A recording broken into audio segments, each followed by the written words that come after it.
India company మన భారతదేశంలో ఎలా అడుగు పెట్టిందో తెలుసా?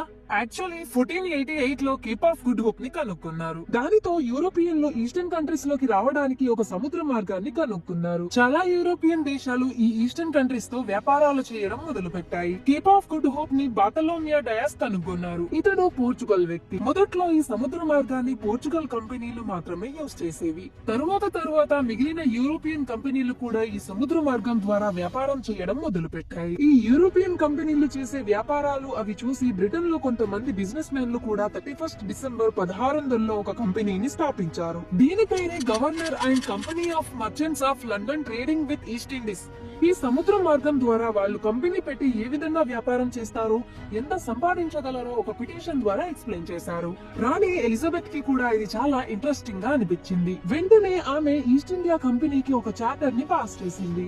చార్టర్ చూసి ఈ ఈస్ట్ ఇండియా కంపెనీ చాలా హ్యాపీగా ఫీల్ అయింది. ఆ చార్టర్ లో వాళ్ళకి 15 ఇయర్స్ వరకు మోనోపోలీ ఇచ్చారు. అంటే ఈ కంపెనీ తప్ప వేరే ఏ కంపెనీ ఆ కంట్రీస్ లో వ్యాపారం చేయొద్దు. ఈస్ట్ ఇండియా కంపెనీలో చాలా మంది సర్వెంట్స్ ఉండేవారు. క్లర్క్ నుంచి ఆఫీసర్స్ వరకు గవర్నర్ కి రిపోర్ట్ చేసేవాళ్ళు. గవర్నర్ కోర్ట్ ఆఫ్ డైరెక్టర్స్ కి రిపోర్ట్ చేసేవారు. ఈ కోర్ట్ ఆఫ్ డైరెక్టర్స్ లో మొత్తం 24 మంది సభ్యులు ఉండేవారు. సో కంపెనీ రిజిస్టర్ అయిపోయింది. వ్యాపారం చేయడానికి అనుమతి కూడా లభించింది. అయినా కూడా ఇండియాలోకి రావడానికి 8 సంవత్సరాలు పట్టింది. 1600లో స్థాపించబడిన ఈస్ట్ ఇండియా కంపెనీ 1608లో ఇండియాలో అడుగుపెట్టింది. వీళ్ళకి 8 సంవత్సరాలు పట్టడానికి కారణం ఏంటంటే, ఇండియాలో వ్యాపారం చేస్తున్న ఇతర యూరోపియన్ కంపెనీలు వీళ్ళు రావడాన్ని ఒప్పుకోలేదు. వీళ్ళతో గొడవలు చేసైనా ఎలాగైనా ఇండియాలో కంపెనీ స్టార్ట్ చేయాలి అనుకున్న British east India company final గా 1608లో సూరత్ లో మొదటి స్థావరాన్ని ఏర్పాటు చేసుకుంది. ఇక్కడికి వచ్చాక మరొక సవాలు ఏర్పడింది. అప్పుడు సూరత్ లో మొఘల్ సామ్రాజ్యం ఉండేది.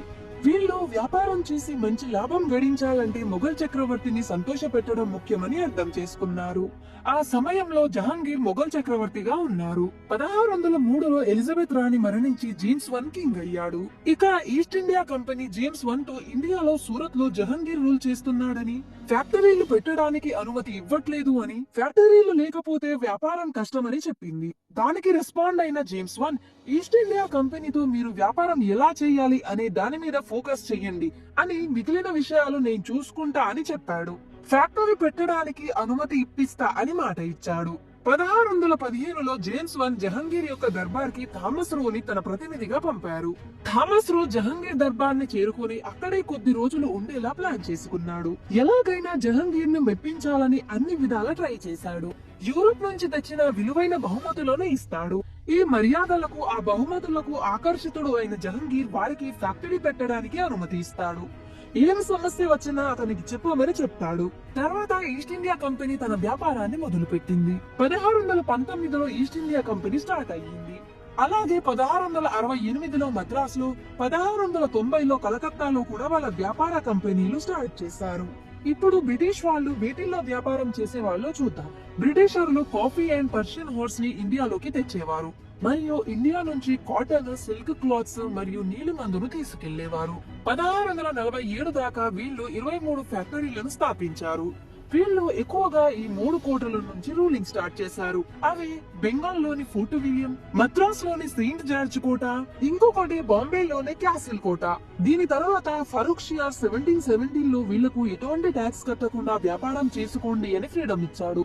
అప్పటిదాకా ఏదో ఒక బిజినెస్ చేసుకునే